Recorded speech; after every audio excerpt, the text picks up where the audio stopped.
राम राम दोस्तों। महायुद्ध समाप्त हो चुका था। जगत को त्रास देने वाला रावण अपने कुटुंब सहित नष्ट हो चुका था।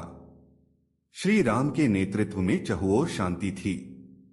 राम का राज्याभिषेक हुआ। राजा राम ने सभी वानर और राक्षस मित्रों को ससम्मान विदा किया। अंगद को विदा करते समय राम रो पड़े थे। हनुमान को विदा करने की शक्ति तो श्री राम में भी नहीं थी। माता सीता भी उन्हें पुत्रवत मानती थी। हनुमान अयोध्या में ही रह गए। राम दिन भर दरबार में शासन व्यवस्था में व्यस्त रहे। संध्या जब शासकीय कार्यों से छूट मिली तो गुरु और माताओं का कुशलक्षेम पूछने अपने कक्ष में आए। हनुमान उनके पीछे पीछे ही थे। राम के निजी कक्ष में उनके सारे अनुज अपनी अपनी पत्नियों के साथ उपस्थित थे। वनवास, युद्ध और फिर अनंत औपचारिकताओं के पश्चात यह प्रथम अवसर था जब पूरा परिवार एक साथ उपस्थित था। राम, सीता और लक्ष्मण को तो नहीं, कदाचित अन्य वधुओं को एक बाहरी अर्थात हनुमान का वहां होना अनुचित प्रतीत हो रहा था। चूंकि शत्रुघ्न सबसे छोटे थे, आठ वे ही अपनी भाभियों और अपनी पत्नी की इच्छा पूर्ति हेतु संकेतों में ही हनुमान को कक्ष से जाने के लिए कह रहे थे। पर आश्चर्य की बात कि हनुमान जैसा ज्ञाता भी यह मामूली संकेत समझने में असमर्थ हो रहा था। उनकी उपस्थिति में ही बहुत देर तक सारे परिवार ने जी भर कर बातें की। फिर भरत को ध्यान आया कि भैया भाभी को भी एकांत मिलना चाहिए। उर्मिला को देख उनके मन में हुक उठती थी। इस पतिव्रता को भी अपने पति का सानिध्य चाहिए। अतः उन्होंने राम से आज्ञा ली और सबको जाकर विश्राम करने की सलाह दी। सब उठे और राम जानकी का चरण स्पर्श कर जाने को हुए, परंतु हनुमान वहीं बैठे रहे। उन्हें देख अन्य सभी उनके उठने की प्रतीक्षा करने लगे कि सब साथ ही निकले बाहर। राम ने मुस्कुराते हुए हनुमान से कहा, क्यों वीर, तुम भी जाओ, तनिक विश्राम कर लो। हनुमान बोले, प्रभु आप सम्मुख हैं, इससे अधिक विश्रामदायक भला कुछ हो सकता है। मैं तो आपको छोड़कर नहीं जाने वाला।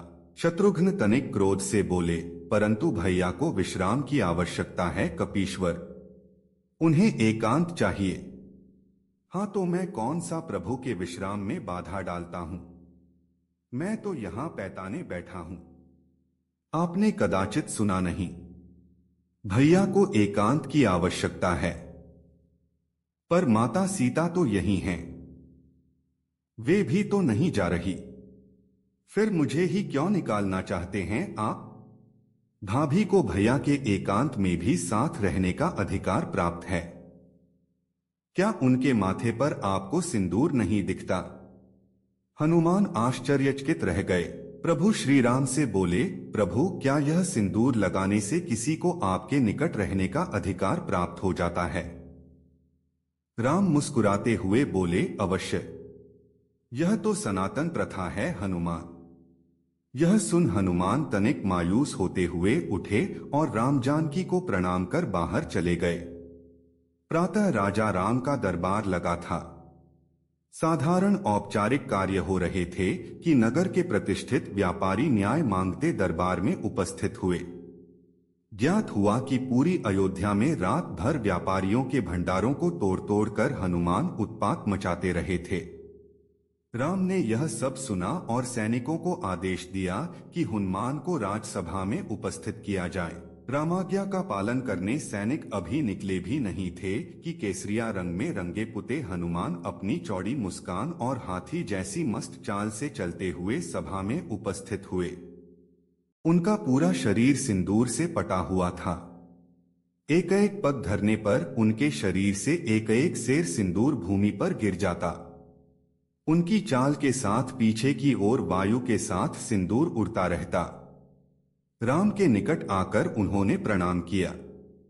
अभी तक सन्न होकर देखती सभा एकाएक जोर से हंसने लगी। अंततः बंदर ने बंदरों वाला ही काम किया।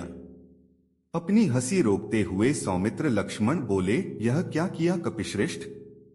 यह सिंदूर से स्नान क्यों? क्या यह आप वारों की कोई प्रथा है? हनुमान प्रफुल्लित स्वर में बोले, अरे नहीं भैया, यह तो आर्यों की प्रथा है। मुझे कल ही पता चला कि अगर एक चुटकी सिंदूर लगा लो तो प्रभु राम के निकट रहने का अधिकार मिल जाता है, तो मैंने सारी अयोध्या का सिंदूर लगा लिया। क्यों प्रभु, अब तो कोई मुझे आपसे दूर नहीं कर पाएगा ना?